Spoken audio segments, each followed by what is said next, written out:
तो मेरे देशवासियों, किसान आतंकवादी है। ये भारत की सत्ता में जो बैठे हुए लोग हैं, उन्होंने कहा कि भारत का किसान आतंकवादी। हम देखते हैं कि भारत का किसान धरती का सीना तब से चीर रहा है, फसल उगा रहा है और लोगों को अनाज उगा करके खाना खिला रहा है। तो जब से मनुष्य सभ्यता में आया, जब मनुष्य जानवर के रूप में था, और जब उसके बाद से जब से मनुष्य सभ्यता में आया, आग की खोज किया, तब से लेकर के वह लगातार इस व्यवसाय में लगा हुआ है। उसने अनाज उगा करके, फसल पैदा करके लोगों की भूख मिटाई है, रात दिन मेहनत की है।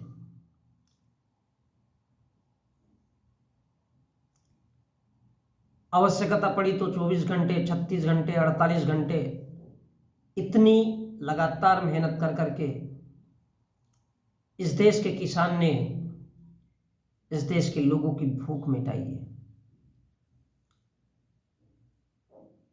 और हम भारत में रहते हैं, और भारत के प्रत्येक इंसान को ये सोचना चाहिए कि किसान भारत के लिए क्या है। क्या सत्ता का नशा इस कदर हो सकता है कि वो अपने ही देश के किसानों को आतंकवादी बोल सके? इसके क्या मायने हैं?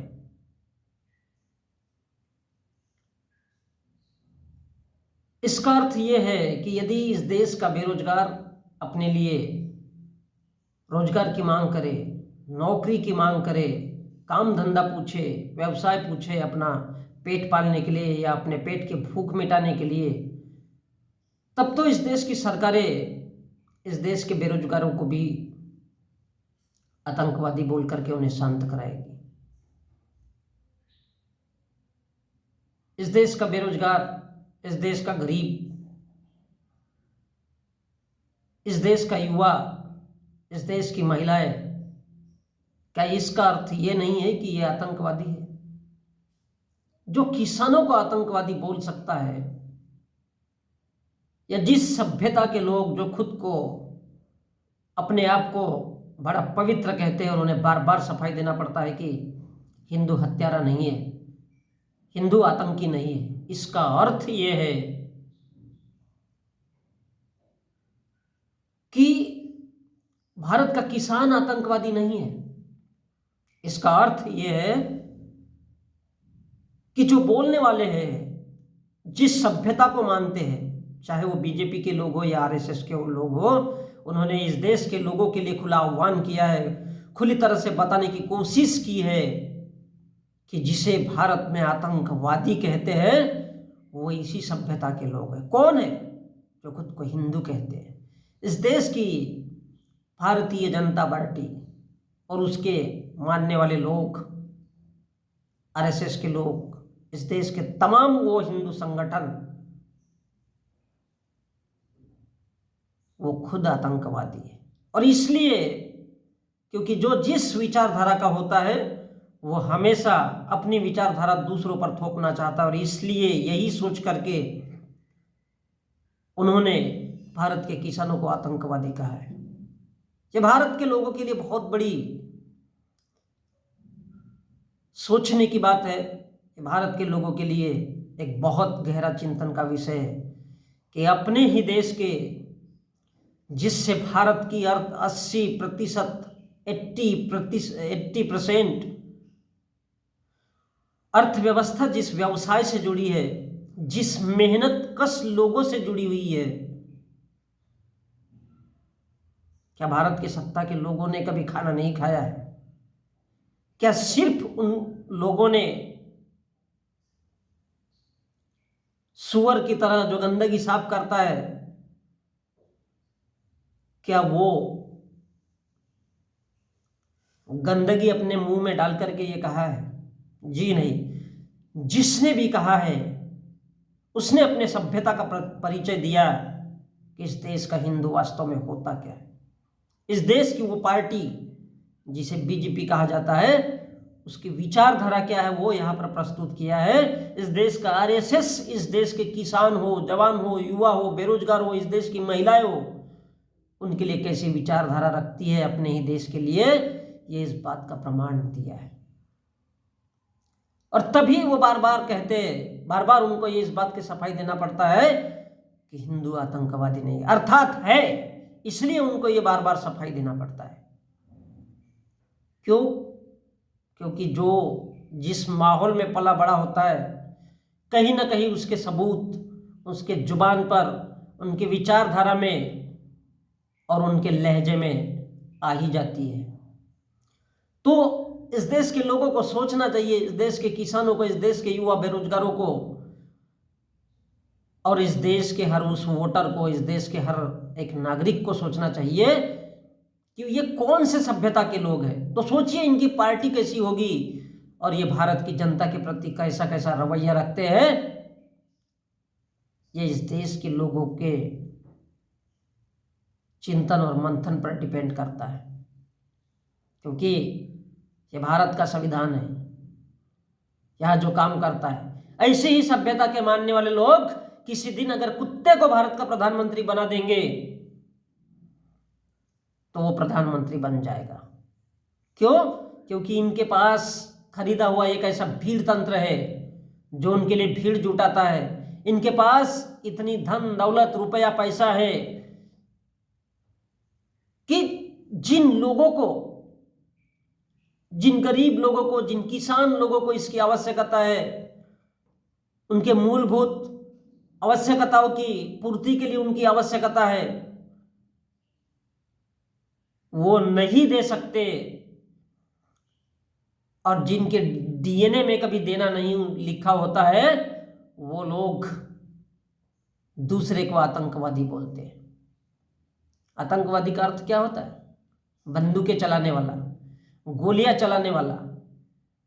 हम देखते हैं भारत में जब से आग की खोज हुई है धरती पर और मनुष्य जब से सभ्यता में आया है,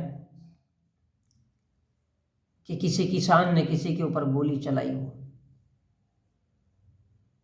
उसने तब ही आवाज उठाई है जब उसके व्यवसाय पर, उसके पेट पर, उसके परिवार पर हमला हुआ है। वरना भारत का किसान कभी भी किसी मोमेंट में, कभी भी किसी तरह के फालतू मुद्दों में नहीं उछला गया। लेकिन आज उसको तकलीफ हुई और उसने अपने पेट के लिए, अपने बच्चों के लिए, अपने परिवारों के लिए, जो कि उसका अधिकार है, भारत का संविधान उसे यह अधिकार देता है कि उसके लिए क्या सुविधा की जानी चाहिए, इस देश के प्रधानमंत्री का अधिकार क्षेत्र होता है उसके लिए रास्ता निकालना। लेकिन जब वो अपने हक के लिए लड़ता है तो उसे आतंकवादी कहा जाता है।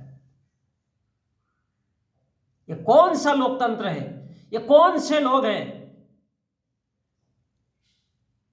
जो 24 घंटा 36 घंटा खेत में अपने बीबी के साथ, अपने बच्चों के साथ, अपने बच्चियों के साथ रात दिन हल चला करके, मेहनत करके इस देश की धरती को सींचता है, खींचता है, तब जाकर के इस देश का हर वो इंसान अपनी भूख मिटा पाता है और उसको आतंकवादी कहते हैं।